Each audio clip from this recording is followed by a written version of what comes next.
باللہ من الشیطان الرجیم بسم اللہ الرحمن الرحیم الحمد لأہلہ والصلاة لأہلہا اما بعد فقد قال اللہ تعالی فی القرآن الکریم بسم اللہ الرحمن الرحیم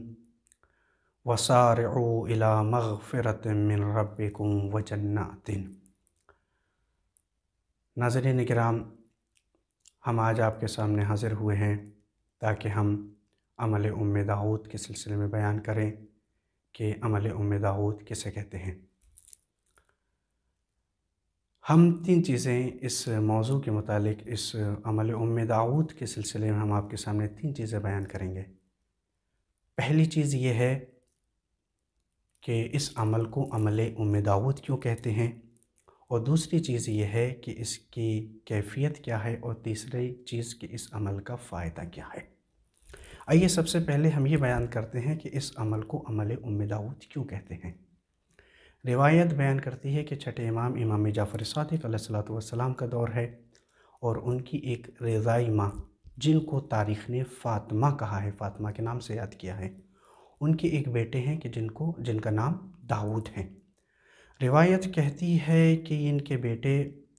منصور دوانکی نے ان کو قید کر لیا اور قید خانے میں ڈال دیا۔ یہ ظالم بادشاہ ہے، شیعوں کو، سادات کو قتل کر رہا ہے۔ اب ایسی صورت میں ان کے بیٹے کو جب اس ظالم نے پکڑ لیا، قید خانے میں ڈال دیا، اب آپ سامعین جانتے ہیں کہ ماں کی کیا کیفیت ہو رہی ہوگی، ماں کے دل کا کیسا حال ہوگا کہ اس کے بیٹے کو قید خانے میں ڈال دیا ہے۔ اب وہ پریشان ہیں، تڑپ رہی ہیں، دوڑ رہی ہیں، لیکن کوئی راہ حل نہیں نکل رہا ہے، کوئی بھی راہ حل نہیں نکل رہا ہے۔ تڑپ رہی ہیں، دوڑ رہی ہیں، پریشان ہو رہی ہیں، مضطرب ہیں، بے چین ہیں، تکلیف میں مبتلا ہیں۔ کہیں سے کوئی ایسی خبر مل جائے کہ میرا بیٹا رہائی پا جائے۔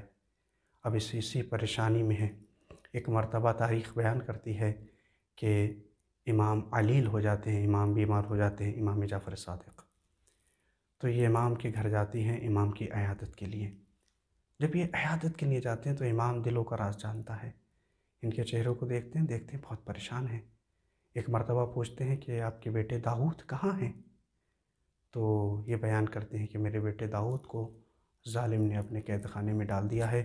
اور میں اس کی وجہ سے بہت پریشان ہوں، بہت مضطرب ہوں، بہت بے چین ہوں،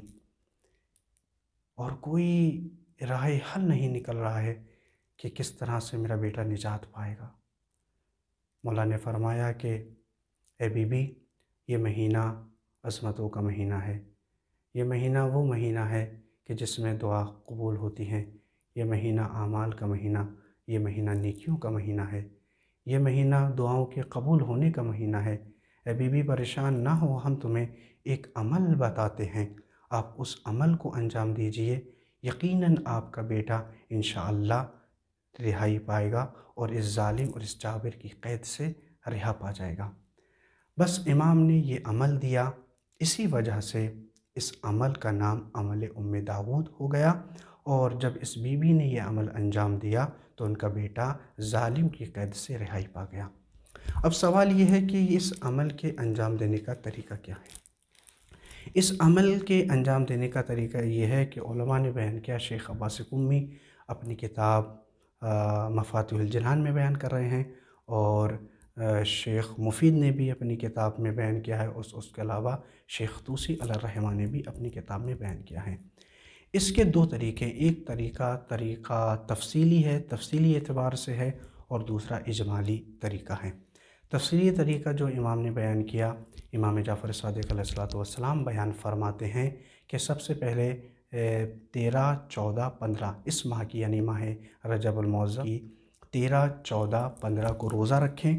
اور روزہ رکھنے کے بعد جب 15ویں تاریخ آ جائے، زوال کے وقت غسل کریں، اور غسل کرنے کے بعد نماز ظہر اور عصر پڑھیں، اور روح و قبلہ ہونے کے بعد کچھ عمل کریں۔ وہ عمل یہ ہے کہ 100 مرتبہ سورہ فاتحہ یعنی سورہ الحمد کی تلاوت کریں، 100 مرتبہ سورہ توحید کی تلاوت کریں، اور 10 مرتبہ آیت الکرسی کی تلاوت کریں۔ اور جب یہ 100 مرتبہ سورہ توحید اور 10 مرتبہ آیت الکرسی کی تلاوت کریں، پھر اس کے بعد کچھ خاص سورے ہیں جو امام نے بیان فرمائے ہیں۔ امام نے فرمایا اس کے بعد سورہ انعام کی تلاوت فرمائیں، پھر سورہ بنی اسرائیل کی تلاوت فرمائیں، پھر سورہ کہف کی تلاوت فرمائیں، پھر سورہ لقمان کی تلاوت فرمائیں، پھر سورہ یاسین کی تلاوت فرمائیں، پھر سورہ صافات کی تلاوت فرمائیں، پھر سورہ حامیم سجدے کی تلاوت فرمائیں، اور اسی طریقے سے حامیم عین سین قاف کی تلاوت فرمائیں، پھر اس کے بعد حامیم دخان، اور پھر سورہ فتح، پھر سورہ واقعہ، اور اس کے بعد سورہ ملک، اور اس کے بعد جو 13واں سورہ جو امام نے تعلیم فرمایا کہ سورہ کی تلاوت فرمائیں، سورہ نون۔ پھر آخر میں امام فرماتے ہیں کہ اس کے بعد اذا السماء انشقت سے لے کر جو 30ویں پارے کا سورہ ہے آخر تک جو چھوٹے چھوٹے سورے ہیں یعنی والناس تک تلاوت فرمائیں۔ اب سوال یہ ہے کہ جو امام نے اتنے سوروں کے بارے میں فرمایا اور پھر اس کے بعد امام نے فرمایا ان سوروں کی تلاوت کرنے کے بعد آخر میں جو دعا ہے اس دعا کو پڑھیں، تو یہ طریقہ بیان کیا گیا ہے۔ اب سوال یہ ہے کہ آیا کہ جو لوگ سورہ نہیں پڑھ سکتے یا جن کی زبان رواں دواں نہیں ہے وہ بہت تیزی کے ساتھ سورہ نہیں پڑھ سکتے، ممکن ہے کہ وہ ظہرین کے بعد بیٹھے اور اتنا وقت نہ مل پائے کہ وہ اتنے سارے سورے جو 14 سورے بیان کیے ہیں یعنی جو مسلسل جو بیان کیے ہیں مولانا جتنے سورے ان کی تلاوت نہ کر سکیں، تب ایسی صورت میں کیا کریں؟ روایت میں ہے، ہمارے بعض علماء بیان کر رہے ہیں، یقیناً ان کے پاس دلیل ہوگی، احادیث ہوگی۔ امام خمینی کے استاد محترم شیخ حسین نخودکی فرماتے ہیں کہ اگر کوئی انسان ان سوروں کی تلاوت نہ کر سکے تب اس کے لیے ضروری ہے کہ وہ